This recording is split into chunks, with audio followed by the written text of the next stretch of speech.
हम अपने गुरु को देखते हैं उस प्रकार हम संसार में किसी को नहीं देख सकते। ये है निष्ठा। और ऐसी भक्ति, ऐसी निष्ठा जब साधक की होती है तब गुरु देर नहीं करते। गुरु तो झोली भरने के लिए तैयार है कि नहीं? वे चाहते सब झोली भर ले निज आत्मा का, पर हमारे झोली में छेद हो जाते हैं। गुरु डालते हैं और नीचे से बह जाता है। गुरु डालते हैं, सबकी बात है, मेरी भी। तो झोलियों में कौन से छेद हो जाते हैं? निंदा का। और सबसे बड़ा परदोष दर्शन। स्वामी सेवकानंद जी के दो शिष्य थे, शतानंद और चेतनानंद। क्या नाम था? शतानंद और चेतनानंद। दोनों बड़े साधना संपन्न थे, ध्यान भजन करते थे। तो एक दिन चेतनानंद सोए थे, रामानंद उठ के संध्या में लग गए। तो ऐसा 4-5 दिन बीत गए, रामानंद रोज संध्या में सो रहे थे। तो एक दिन चेतनानंद ने अपने गुरु से कहा कि गुरुदेव, रामानंद रोज संध्या में सो रहा है। गुरुदेव सुन रहे थे। तब गुरुदेव ने कहा, अच्छा होता रामानंद तू भी सोया रहता। उसको लगा कि गुरुदेव ने ऐसे कैसे बोल दिया। बोले वो सोया है, किसी की निंदा तो नहीं कर रहा है तेरे जैसा। तूने उसके पास जाकर पूछा कि वो संध्या में नहीं आया तो क्यों नहीं आया? वो 4 दिन से बुखार से तड़प रहा है। अगर तू उसके पास जाता, उसको बोलता, कारण जानता, अगर वो सच में गलती करता तो तू उसको समझाता, और फिर भी वो नहीं मानता तो तू मेरे पास आता कि गुरुदेव मैंने उसको समझाया पर वो समझ नहीं रहा। अब कहीं ना कहीं सूक्ष्म द्वेष, ईर्ष्या तुम्हारे मन में है। इसलिए साधक के लिए सबसे खतरनाक साधना में विघ्न है, और वो विघ्न है परदोष दर्शन। हम दूसरे का दोष देख देख के ऐसा हो जाता है कि वो दोष कब हमारे अंदर आ जाए हमें नहीं पता चलता।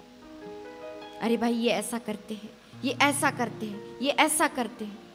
अरे भाई वो तो कर रहा है पर तू अपने दिल को क्यों खराब कर रहा है? उसको समझाओ। किसी किसी का स्वभाव होता है, सुधरते नहीं है लोग, पर उसको छोड़ देने का। भगवान के हवाले छोड़ दो ना। भगवान गुरु बैठे सुधारने के लिए, हमने ठेका लिया है क्या? बताओ।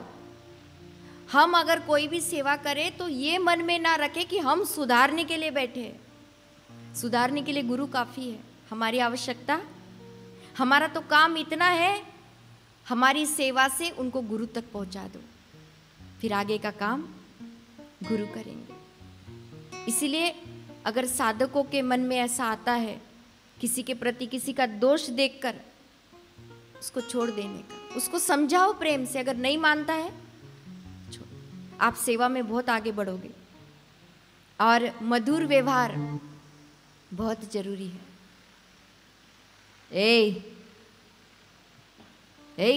सुनता नहीं है? ये कोई वाणी है? क्या हुआ, आपने सुना नहीं?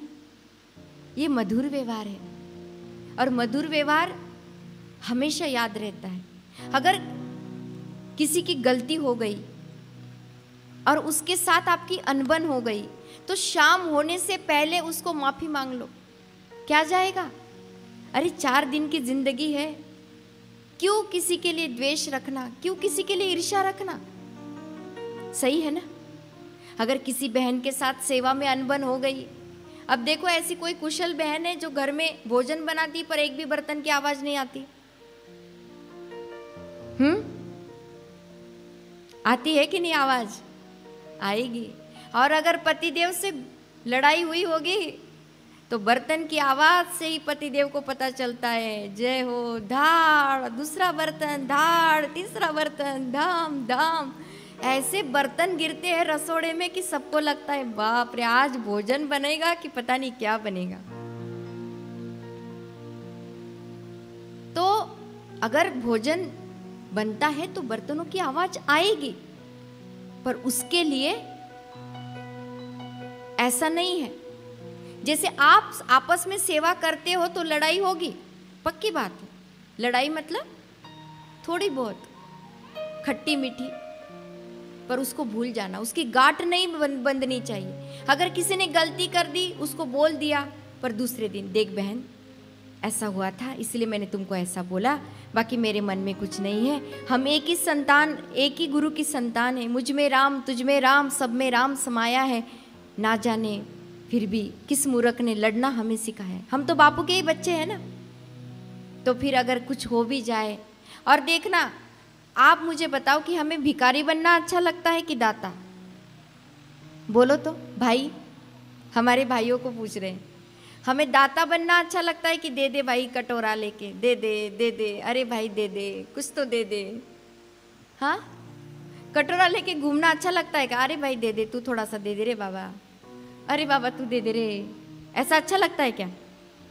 नहीं, दाता बनो तो मान देने की चीज है।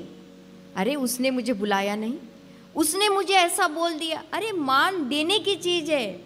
मान के भिखारी मत बनो, दाता बनो। हाँ भाई, आप तो सबसे बड़े हो, जय हो, आपके जैसा तो कोई है नहीं। उसको मान दे दो ना भाई, क्या हो जाएगा? उसके गले में हार पहना दो। भाई तुम बड़े, हम छोटे। वैसे छोटे बनने में बहुत सार है। चींटी बन के मिश्री खाओ, हाथी बन के महावत के डंडे खाने से तो चींटी बन के मिश्री खाओ ना। और छोटों को तो सभी प्यार करते हैं। चलो भाई, विनम्रता का गुण होना चाहिए साधक में, कोई बात नहीं। अपनी गलती है तो मान लो। और अगर हम झुक भी जाएंगे तो क्या होगा? एक दिन तो झुकना ही है मृत्यु के आगे। तो गुरु के सेवकों के आगे झुक जाओ ना, क्या हो जाएगा? झुकने से, बोलते हैं ना, मुर्दा अकड़ू होता है, वो झुकता है क्या? पर जिंदा दिल होता है ना, उसकी पहचान होती कि वो झुक जाता है। पर मुर्दा दिल होगा तो झुकेगा नहीं, अहंकार में, अकड़ में, मैं बड़ा। बापू बोलते हैं ना, रावण बोलता है मैं बड़ा, मैं बड़ा। अहंकारी तो रावण हर दशहरे पे जलाया जाता है, और राम जी दूसरों को मान देते हैं, दूसरों को सम्मान देते हैं, तो आज भी मंदिरों में पूजे जाते हैं। तो हमें भी ऐसा ही बनना है। दूसरों को मान दे दो, दूसरों को सम्मान दे दो। और सेवा में याद रखना, सेवा अपने अंतःकरण को शुद्ध करने वाली संजीवनी है। सेवा में कभी मान को मत चाहना, सेवा में कभी भी सम्मान को मत चाहना। ठीक है भाई, मेरे गुरु की सेवा है, मेरे गुरु का कार्य है। और कुछ भी अनबन होती तो सबसे पहले लोगों के मुंह से यही वाक्य निकलता है, आज के बाद तो मैं जाऊंगी नहीं आश्रम में, आज के बाद तो मैं सेवा ही नहीं करूंगा, जाने देना। नहीं, ऐसे मत बोलो। आज के बाद मैं सेवा ही नहीं करूंगा, ऐसा नहीं। कोई बात नहीं, मैं कुछ दूसरी सेवा ढूंढ लूंगा, सेवा करूंगा। अगर उसको मान चाहिए तो मैं उसको मान देकर भी अमान्य रहकर सेवा करूंगा।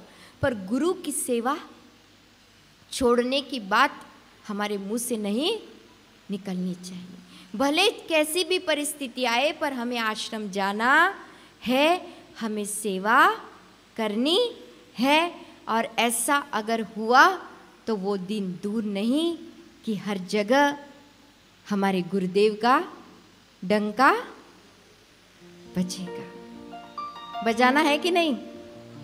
गुरुदेव के नाम का डंका बजाना है कि नहीं?